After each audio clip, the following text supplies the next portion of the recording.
Team ಇಂಡಿಯಾದಲ್ಲಿ ಟಗರು ಪುಟ್ಟಿ ಅಂತಾನೆ ಖ್ಯಾತಿ ಆಗಿರೋದು ಅಂದರೆ ಅದು ನಮ್ಮ ಕನ್ನಡತಿ ಶ್ರೇಯಾಂಕಾ ಪಾಟೀಲ್. ಸದ್ಯ ವಿಶ್ವಕಪ್ ಟಿ20 ತಂಡದಲ್ಲಿ ಸ್ಥಾನ ಪಡೆದಿರೋ ಶ್ರೇಯಾಂಕಾ ತಮ್ಮ ಸ್ಪಿನ್ ಮ್ಯಾಜಿಕ್ ಮೂಲಕ ಎದುರಾಳಿ ತಂಡವನ್ನು ಕಟ್ಟಿಹಾಕ್ತಿದ್ದಾರೆ. ಇಂಗ್ಲೆಂಡ್ನಲ್ಲಿ ನಡೆಯುತ್ತಿರೋ ಟಿ20 ವಿಶ್ವಕಪ್ನ ಮೊದಲ ಪಂದ್ಯದಲ್ಲಿ ಪಾಕಿಸ್ತಾನದ ವಿರುದ್ಧ ಅಮೋಘ ಬೌಲಿಂಗ್ ಪ್ರದರ್ಶನ ನೀಡುವ ಮೂಲಕ ಗಮನ ಸೆಳೆದಿದ್ದಾರೆ. 3 ಓವರ್ನಲ್ಲಿ ಕೇವಲ 17 ರನ್ ನೀಡುವ ಮೂಲಕ ಬೆಸ್ಟ್ ಎಕಾನಮಿಯೊಂದಿಗೆ ತಂಡಕ್ಕೆ ಆಸರೆಯಾಗಿದ್ದಾರೆ. ಅಲ್ಲದೆ ಫೀಲ್ಡಿಂಗ್ನಲ್ಲಿ ಅದ್ಭುತ ಕ್ಯಾಚ್ ಹಿಡಿಯುವ ಮೂಲಕ ಗಮನ ಸೆಳೆದಿರೋ ಶ್ರೇಯಾಂಕಾ ಪಾಟೀಲ್ ಕ್ರಿಕೆಟ್ನಿಂದ ದೂರ ಉಳಿಯುವ ಯೋಚನೆ ಮಾಡಿದ್ದರು ಅನ್ನೋ ಮಾತನ್ನ ಸ್ವತಃ ಶ್ರೇಯಾಂಕಾ ಪಾಟೀಲ್ ಇದೀಗ ಹೇಳ್ಕೊಂಡಿದ್ದಾರೆ. ಡಿಪ್ರೆಷನ್ಗೆ ಹೋಗಿರಲಿಲ್ಲ ಅಥವಾ ಕ್ರಿಕೆಟ್ ಬಿಟ್ಟು ಬಿಡುವ ಬಗ್ಗೆ ಯೋಚನೆ ಮಾಡಿರಲಿಲ್ಲ ಅಂತ ಹೇಳೋದು ಸುಳ್ಳಾಗುತ್ತದೆ.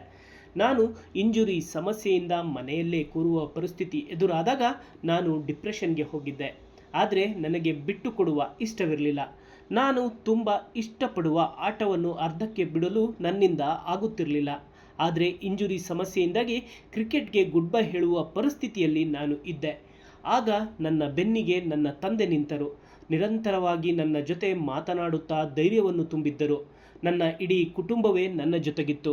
ನನ್ನ ಸುತ್ತಲೂ ಪಾಸಿಟಿವ್ ವೈಬ್ ಕ್ರಿಯೇಟ್ ಮಾಡುತ್ತಿದ್ದರು. ಇವೆಲ್ಲವೂ ನನ್ನನ್ನು ಮತ್ತೆ ಮೈದಾನಕ್ಕೆ ಕಮ್ಬ್ಯಾಕ್ ಮಾಡುವಂತೆ ಸಹಕಾರಿಯಾಯಿತು ಅಂತ ಹೇಳ್ಕೊಂಡಿದ್ದಾರೆ. ನನಗೆ ಪವರ್ ಪ್ಲೇನಲ್ಲಿ ಬೌಲಿಂಗ್ ಮಾಡೋದು ತುಂಬಾ ಖುಷಿ ನೀಡುತ್ತದೆ. ಒತ್ತಡದಲ್ಲಿರುವಾಗಲೇ ಬೌಲಿಂಗ್ ಮಾಡುವುದು ಖುಷಿ ಕೊಡುತ್ತದೆ. ಅದು ರಾಜ್ಯಕ್ಕಾಗಲಿ ಟೀಮ್ ಇಂಡಿಯಾಕ್ಕಾಗಲಿ ಅದು ನನಗೆ ಖುಷಿ ನೀಡುತ್ತದೆ.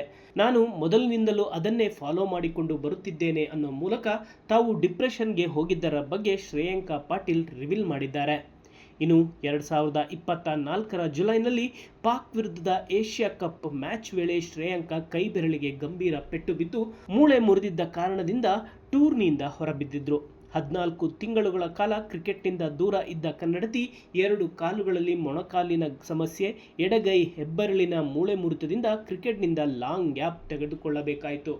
ಇಂಜುರಿಯಿಂದ ರಿಕವರಿಯಾದ ಶ್ರೇಯಾಂಕಾ ಕಳೆದ WPLನಲ್ಲಿ RCB ಪರ ಆಡುವ ಮೂಲಕ ಮತ್ತೆ ಕಂಬ್ಯಾಕ್ ಮಾಡಿದರು. ಇದೀಗ ಟಿ20 ವಿಶ್ವಕಪ್ನಲ್ಲಿ ಪಾಕ್ ವಿರುದ್ಧದ ಮೊದಲ ಪಂದ್ಯದಲ್ಲಿಯೇ ಬೌಲಿಂಗ್ ಮತ್ತು ಫೀಲ್ಡಿಂಗ್ನಲ್ಲಿ ಉತ್ತಮ ಪ್ರದರ್ಶನ ತೋರುವ ಮೂಲಕ ಗಮನ ಸೆಳೆದಿದ್ದು ಮ್ಯಾಚ್ ವಿನ್ನಿಂಗ್ ಪ್ರದರ್ಶನ ನೀಡಿದ್ದಾರೆ.